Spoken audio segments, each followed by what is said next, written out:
जय हिंद, नमस्कार साथियों। आज एक बहुत ही महत्वपूर्ण मुद्दा है।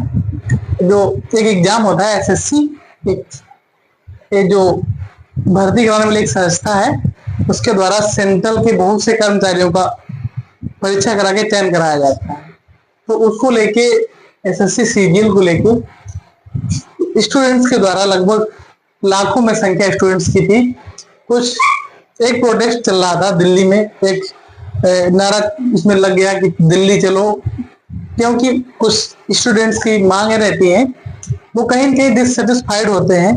उनको लगता है कि पेपर में कहीं धांधली हुई है या मेरे साथ कहीं भेदभाव हो रहा है या किसी सेंटर पे नकल, मतलब बहुत सी चीजें हैं, ऐसा कुछ होता है। तब जो स्टूडेंट्स सालों साल मेहनत करता है तो उनका ऐसा कुछ लगने के बाद वो एक प्रोटेस्ट करते हैं, तो उसपे वो ऐसा कुछ करते हैं। तो यहाँ के कुछ हमको फुटेज यूट्यूब से निकल के आई, हमको देखने को मिली। यहाँ पे कहा गया है कि एसएससी आंदोलन पर पुलिस वालों का कहर, छात्र भी पिटे, शिक्षक भी। अब थोड़ा सोचने वाली बात है कि अगर कोई शिक्षक प्रोटेस्ट कर रहा है अपने स्टूडेंट्स के लिए, तो बात करने के लिए ही वो वहां प्रोटेस्ट कर रहे थे। उनको बात से इस मुद्दे को सुलझाया जाना चाहिए। स्टूडेंट्स का देश है, हर किसान का देश है।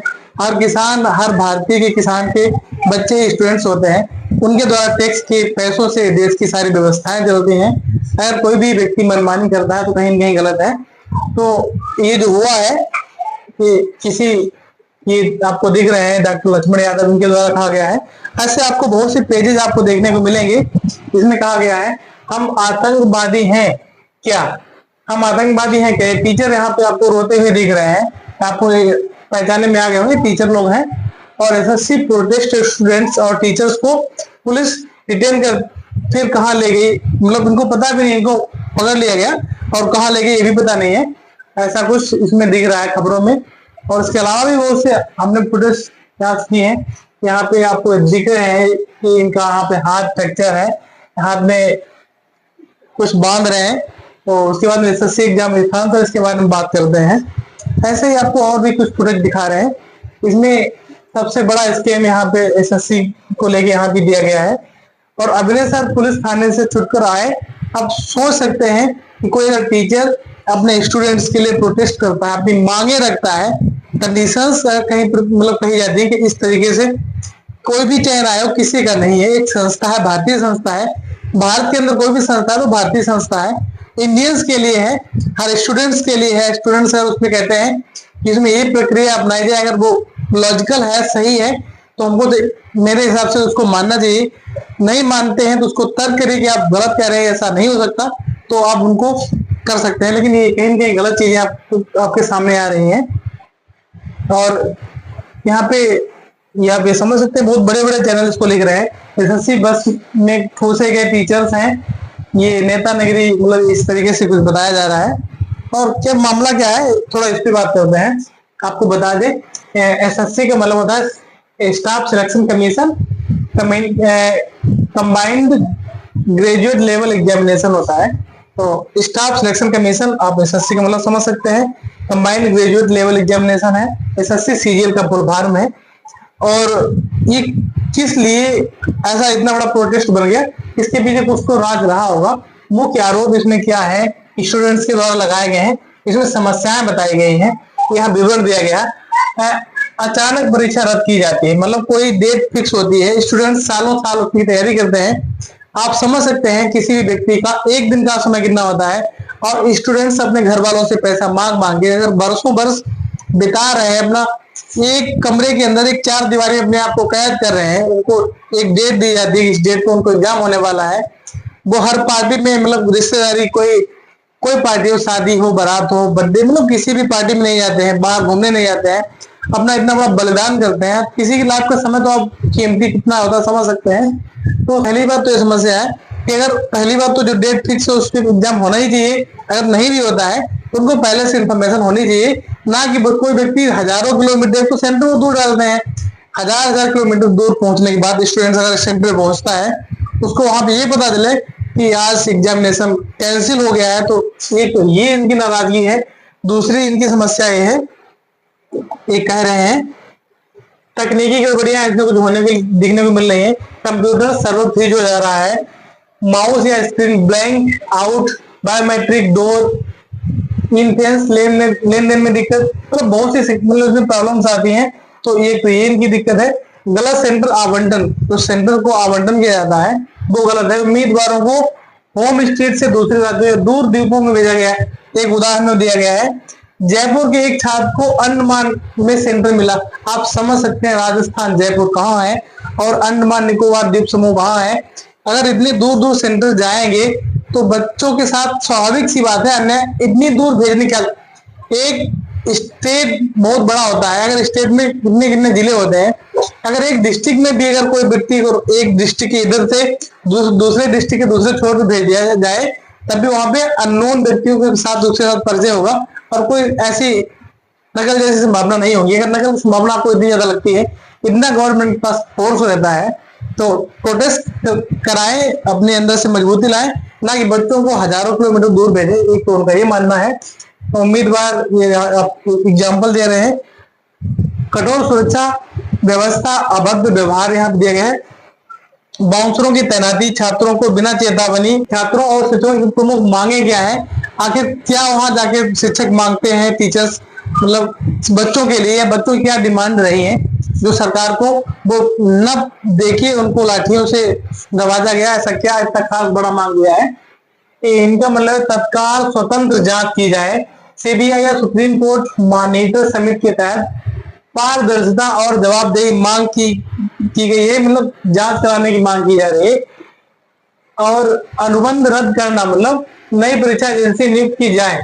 तो पुरानी विफल एजेंसी की बात, मतलब आप समझ सकते हैं अभी तक कई बार एग्जाम सेंटर्स होते हैं वहां पे कहीं पेपर लीक हो जा रहा है, कहीं क्वेश्चन गलत आ रहा है, क्वेश्चन के आंसर गलत आ रहे हैं, या क्वेश्चन में 4 ऑप्शंस दिए होते हैं, आंसर के 4 में कोई भी उत्तर ठीक नहीं होता है, या एक क्वेश्चन के 4 आंसर में 2 आंसर ठीक होते हैं, तो उसमें स्टूडेंट्स क्या करेगा? 2 आंसर ठीक होंगे तो इसमें फर्स्ट में लगाया, सेकंड में लगाया, दोनों ही आंसर सही होते हैं किसी कंडीशन में, या एक भी सही नहीं होता तो स्टूडेंट्स कहाँ जाएगा?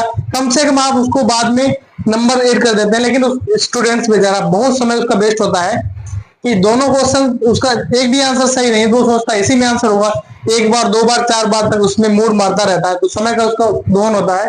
तो जो कंपनियां हैं जो पेपर कराती है उनके लिए कहा गया है कि पुरानी विफल एजेंसियां उनको बाहर किया जाए, नई जो कंपनियां उनको नियुक्त किया जाए, और सॉफ्टवेयर विकसित करें जिससे कंपनियां ठप्पे से बचने हैं, तो एसएससी खुद अपनी परीक्षा प्रणाली अपनाए, मतलब ऐसी चीजें हैं।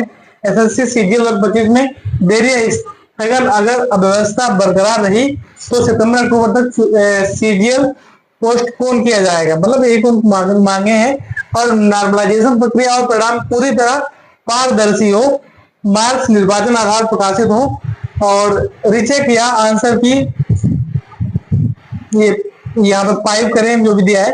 तो ये बात तो सही है, नॉर्मलाइजेशन एक ऐसी प्रक्रिया है, अगर इसमें चाहे तो अव्यवस्था धांधली जैसी कोई चीजें सामने आ सकती हैं, उसमें एकदम कोई पारदर्शिता नहीं होती है, कोई भी बेस बता के किसी के भी नंबर घट या बढ़ जा रहे हैं, लोग खुद से भी अनुमान नहीं लगा पाते मेरे नंबर कहाँ से बढ़ गए कहाँ से घटे हैं। तो ये भी बात उनकी डिमांड सही है। वेटिंग लिस्ट व्यवस्था लागू की जाए, जो अभ्यर्थी पद ग्रहण न करे उनकी जगह दूसरे उम्मीदवार जा सके, इसके सीट वेस्टेज रोकी जा सकती है। मतलब जिसे पता चलता है कोई व्यक्ति बहुत दिन से कहीं एग्जाम में तैयारी कर रहा है, सीधी सी बात से तैयारी करता है, कोई भी वैकेंसी आई उसमें फॉर्म डाल रहा है, किसी बार एक में भी नहीं होता, कभी कभी ऐसा हो दोनों में उसका हो जाता है। तो इसी के लिए वेटिंग लिस्ट व्यवस्था जारी की जाए, अगर कोई नहीं ज्वाइन कर रहा है तो वो बैटिंग में उससे नीचे जो नंबर्स के स्टूडेंट्स जो बच जाते हैं उनको वहां पे ऐड कर लिया जाए, उनको वहां पे ले लिया जाए। तो इसके अलावा आंदोलन की रूपरेखा, कहाँ से आंदोलन शुरू हुआ, पोस्टर यहाँ से फर्स्ट से यहाँ से आपको समझा रहे हैं। 31 जुलाई 2025 दिल्ली जंतर मंतर पर प्रोटेस्ट, लगभग 3 लाख एसएससी उम्मीदवारों ने दिल्ली चलो आंदोलन शुरू किया। भारतीय स्टूडेंट्स यूनियन समर्थन में पहुंची। कोविड-19 की तरह सोशल मीडिया पर SSC management, English management, SSC उसकी जो मतलब सुर्खियां रही हैं सोशल मीडिया प्लेटफॉर्म पर, ये बहुत ज्यादा ट्रेंडिंग में शब्द रहे हैं, यहाँ पे ये दिया गया है। और ये एसएससी सिस्टम सुधारो, इस टाइप से ट्रेंडिंग में इनको कराया गया है। दूसरा दिन 1 अगस्त 2025 पुलिस बल और बाउंसर्स की मौजूदगी से तनाव बढ़ गया। बाउंसर्स और पुलिस बल की मौजूदगी दोनों पक्षों में तनाव बढ़ा। कई छात्रों व शिक्षकों जैसे निःशब्द शिक्षक, यहाँ पे किसी टीचर का नाम दिया गया है, को हिरासत में ले लिया गया। चंद्रशेखर आजाद ने संसद में बैनर लेकर विरोध किया। इस चीज को चंद्रशेखर रावण आप समझ सकते हैं, उन्होंने संसद तक ये बात कही है, उन्होंने इसका विरोध किया है कि स्टूडेंट्स का जो हो रहा है कहीं न कहीं गलत है। और तमाम तरह के यूट्यूब पे वीडियोज आ रहे हैं, कहीं कहीं आप भी समझ सकते हैं गलत लग रहा होगा, क्योंकि स्टूडेंट्स ही, शिक्षक और विद्यार्थी ही इस देश की ही नहीं हर देश की नींव होते हैं। अगर आप उसकी नींव को आप इतना झकझोर देंगे, इतना हिला देंगे, तो आगामी समय में सभी कोई शिक्षा की ओर अग्रसर नहीं रहेगा। तो आजकल टेक्नोलॉजी का जमाना है, आधुनिकता के दौर पर अगर आप विकसित देशों में शामिल होने की चेष्टा रखते हैं, तो आप शिक्षा को प्रोटेस्ट समर्थन करिए और जो भी उनकी मांगे रही उनको प्रोत्साहन करिए, ना कि उनको डिमोटाइज करिए। उनको डिमोटिवेट करेंगे तो कहीं न कहीं शिक्षा का पतन होता जाएगा और देश हमारा उतना विकसित नहीं हो पाएगा। जो भी व्यक्ति, अब इससे बहुत बड़ा माहौल असर पड़ता है कि हम इतने वर्षों तक, इतने महीनों तक किसी एग्जाम की प्रिपरेशन करते हैं, तैयारी करते हैं, एट लास्ट हमको लाठियां मिलती हैं, तो कहीं न कहीं हम भी बेरोजगार की तरह सरकार से राशन लेके ऐसे ही बोझ बन के रहें, तो हमारे देश में IIT कौन करेगा, कौन इंजीनियर बनेगा, कौन सॉफ्टवेयर इंजीनियर बनेगा, कौन हार्डवेयर बनेगा, कौन नई नई टेक्नोलॉजी पे विकास पे काम करेगा। वैसे भी हम कंप्लीटली जितने भी आप सोशल मीडिया ऐप यूज करते हैं, जो बिलियंस में जिनके यूजर हैं, चाहे आप इंस्टाग्राम ले लीजिए, फेसबुक ले लीजिए, ट्विटर ले लीजिए, यूट्यूब ले लीजिए, जिसमें हम बात कर रहे हैं, इसके अलावा बहुत से प्लेटफॉर्म सोशल मीडिया के हैं, वो हमारे अपने खुद के क्यों नहीं है? क्योंकि हम लोग, मतलब हमारी जो सरकारें रही हैं पीछे से लेके अब तक, वो कहीं न कहीं शिक्षा या इन चीजों पे ज्यादा जोर नहीं दिए होंगे और अभी भी नहीं दे रही हैं। ये सामने आ रहा है, तो ऐसी चीजें सामने आ रही है, तो कहीं न कहीं लगता है देखो कि क्या लिखते हैं, एसएससी सीजीएल घोटाला और एसएससी प्रोटेस्ट हो रहा है, और यहाँ पे एसएससी सीजीएल की बात हो रही है। एसएससी सीजीएल के प्रोटेस्ट पर आया चेयरमैन का जवाब यहाँ पे कुछ आ रहा है, और इसके अलावा भी बहुत कुछ हमारे पास भी पोस्ट जो है आपको बताएं, जिसमें क्या लिखा गया है। विद्यार्थी और टीचर्स के साथ दिल्ली जंतर मंतर भारी भीड़ यहाँ पर हो रही है। कैंडिडेट्स का आरोप, यहाँ कुछ आरोप लगाया जा रहा है, और आदित्य सर को गिरफ्तार कर लिया गया, किसी टीचर को यहाँ गिरफ्तार कर लिया गया है, तो कहीं न कहीं आदित्य सर है, आपको दिख रहे हैं, तो कहीं न कहीं आप, हमको लगता है, सोच रहे हैं ठीक नहीं है। बहुत से आपके जाने माने टीचर्स हैं यहाँ पे, अगर इतनी बड़ी बड़ी संस्थाएं हैं और शिक्षा से जुड़ी हैं। पहली बात तो ये मामला है कि मतलब टीचर और स्टूडेंट्स को सेटिस्फाइड करना हर देश की और हर देश के गवर्नमेंट की, चाहे स्टेट की हो, चाहे देश की हो, चाहे घर की बात हो, अगर आप एजुकेशन लेवल पे किसी को सेटिस्फाइड नहीं करेंगे तो उतना ज्यादा हम अपना देश विकसित नहीं हो पाएगा। बहुत से आप यहाँ देख सकते हैं किस तरीके से लिखा जा रहा है। यहाँ लिखा है थप्पड़ पड़ा एसएससी प्रोटेस्ट, ये इस तरीके से आप ऐसे आप ये देखने को मिल रहा है। तो कहीं ना कहीं आपको लगता है कि प्रोटेस्ट में गिरफ्तारी कोई अगर व्यक्ति अपनी बात रख रहा है, कह रहा है, तो ये कहीं ना कहीं गलत लग रहा है हमको। आप देख सकते हैं कि यही यूट्यूब पे भरा पड़ा है।